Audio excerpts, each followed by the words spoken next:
Hi, my name is Victoria, and I read bad books so you don't have to. Today, we're looking at some minotaur erotica? Yeah, that's a thing.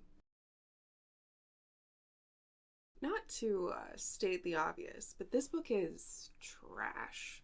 It is Thick Beef by Layla, and it is trash, but it knows that it's trash. It likes that it's trash, and I like that it likes that it's trash.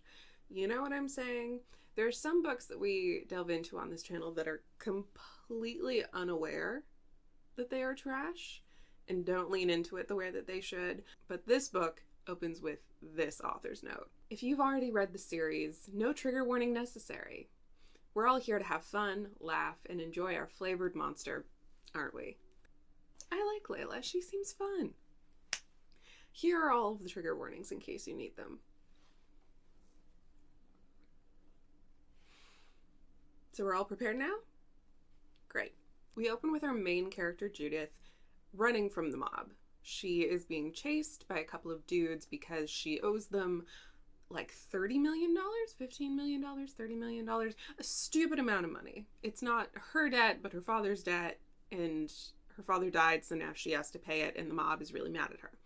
She has been trying to escape these guys by squatting in a warehouse and working a terrible restaurant job, and she's been like pulling a zillion shifts, and she's like trying to get her life together, but these guys just want to murder her and or do worse things to her.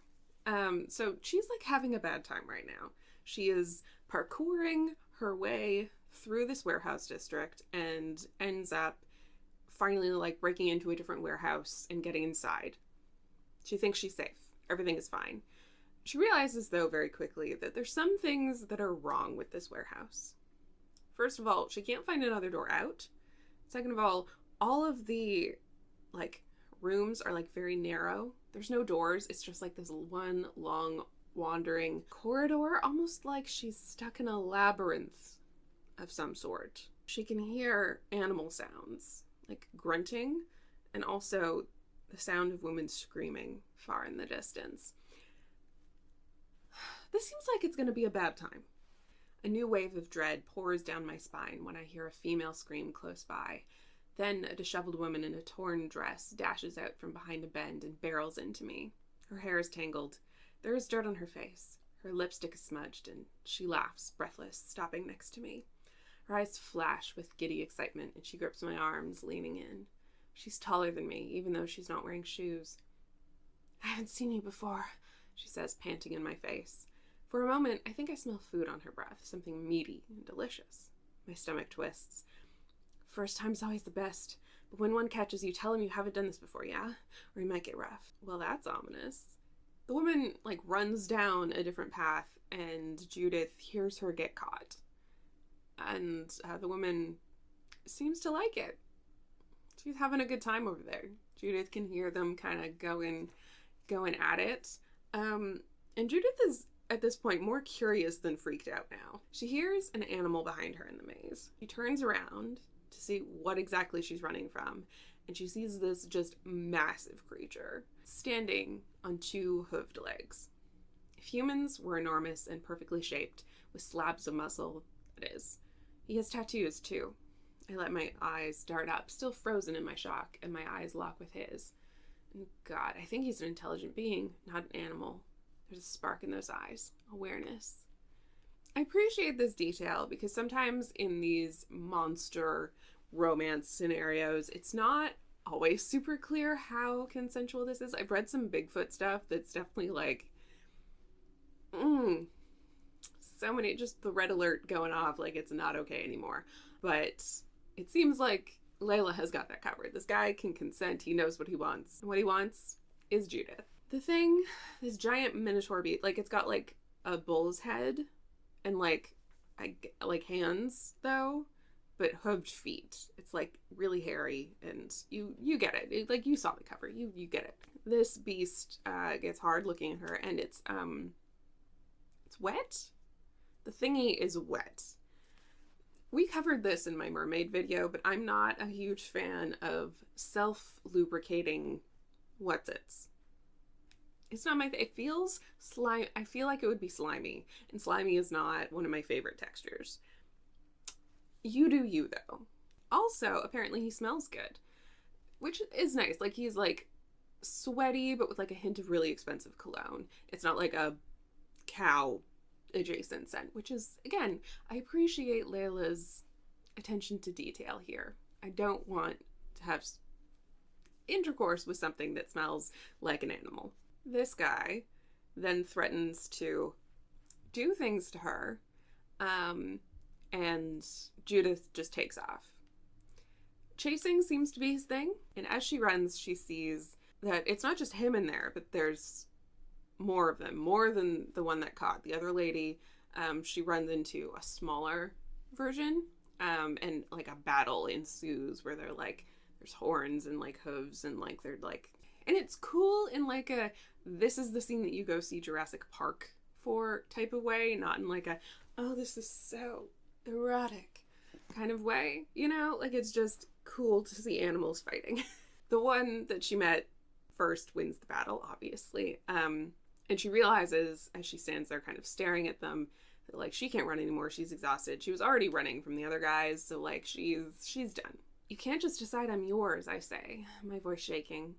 Movement catches my eye, and I glance down, watching as his massive emerges out of the furry pouch-shaped space between his legs. It's red and all. There is no head, just a flaring tapered end with a hole. It doesn't look like a slit, but like a starfish. Puckered round shape with wrinkled skin. When he huffs, his twitching, the hole pulses, opening slightly and releasing a drop of wetness. Like and subscribe if you want to join the support group of people who are traumatized by that paragraph. I expected his thing to be more human and less whatever that was, but I cannot say that I was not warned. I was warned, and I have to live with the consequences of my actions now. They end up having a conversation once she like gets past staring at that thing, and apparently there's like a consent system that they have in the maze, and like she's not wearing like the consent bracelet that means she signed all the forms. So he's like, well, I won't like do that to you, but I've scented you now, and that means that you're my mate and that I am gonna have these urges, so like I would like to claim you, but let me seduce you. She says no thank you, and then we get this. Why do you smell like gravy, I ask, and kick him right in that huge swinging sack.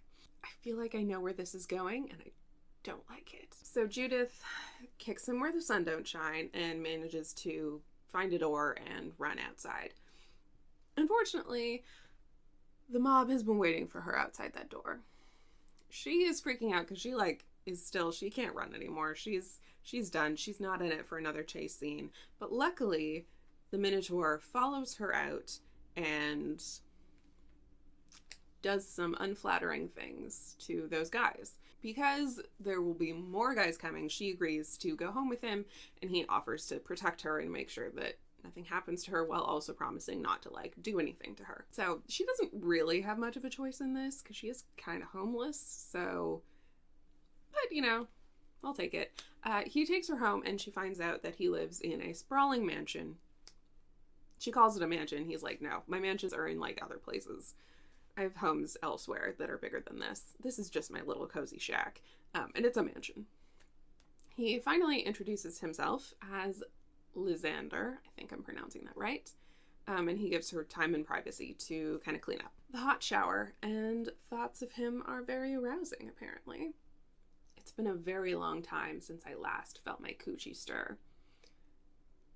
I'm not a huge fan of that turn of phrase, but we're going to let it slide for now. While she's in the shower, apparently mob guys come over. Lysander puts them in his dungeon basement. And then after she gets out of the shower, Lysander fills her in on this.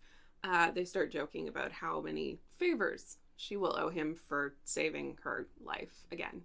And that's when antics begin to ensue. I am really trying not to be punished by YouTube for this, but given the subject matter, it is incredibly difficult.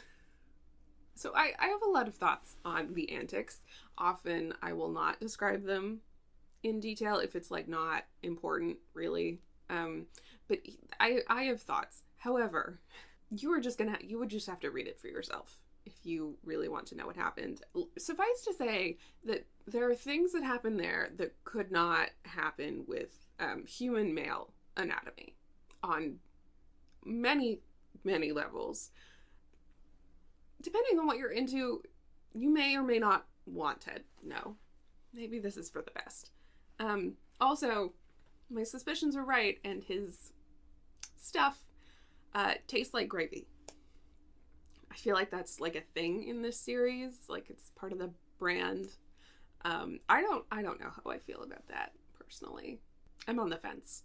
So during and after this playtime, Lysander keeps talking about how he scented her, and it really feels like this is some sort of like fated mate situation, like they are soulmates and meant to be together, and he can smell that on her. Rightly, I think, because she met this guy a couple hours ago, Judith feels really uncomfortable about this and like instant commitment stuff, and she would like to leave. Unfortunately, Lysander has burnt all of her clothing because it all still smelled like the fast food restaurant that she worked with. And Lysander is also a tiny bit of an asshole, saying that because he saved her life, she now owes him to stay there. He's not saying that she owes him sex, but he is saying that she owes him to stay in this beautiful mansion. And this is more Beauty and the Beast than I thought it would be, honestly. I was not expecting these Beauty and the Beast overtones, but here we are. He convinces her not to stay forever, but at least to stay, like, for now, while she sorts out the mob situation. They have a conversation about her commitment issues. He wants to keep her forever and offers her a prenup as like a, hey, I want you to know that if you committed to this, that you would be okay, even though I like intend on being with you forever. They like fully consummate the relationship at that point. Free my hands from his iron grip. My grows and grows until I feel my vertebrae popping, my heart hammering so fast, my vision goes white. I think you should see a doctor for that, because I don't think that doesn't sound sexy to me. That sounds like something you should get checked. This kind of intensity seems to warm Judith to the idea of being with him forever, because, you know, it's good with him. I'm not really into the insta-love thing, and it doesn't seem like Judith is, like, fully insta-loved here, which I appreciate, but I do get it. He's the least asshole-ish, stubborn asshole style romantic lead that I've seen in a long time. He's fabulously rich, he's good looking, he's like committed to her forever, and like also he's good in bed. Like, she could do worse. And he just doesn't seem as toxic as a lot of similar guys in this trope.